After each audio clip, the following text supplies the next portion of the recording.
పథకంలో పెట్టుకొని అభివృద్ధి చేసుకోవచ్చు. అయితే ఒక్క వ్యక్తి ఒక సర్పంచ్ గారు లేదా ఒక ఏపీఓ గారు ఇంత గ్రామం మీద ఒక అవగాహనకు రావాలంటేనే కొంత టైం పడుతుంది.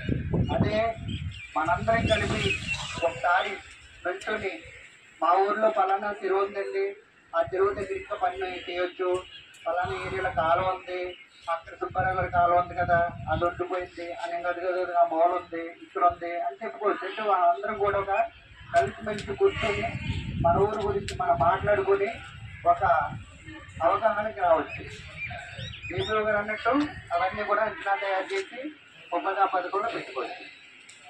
అలాగే సామాజిక తనిఖీ విభాగం ద్వారా ఈ పిఆర్ఏ మ్యాప్ అనేది మీ అందరికీ వేసి ఇప్పుడు డిఆర్పి గారు వివరించడం జరుగుతుంది.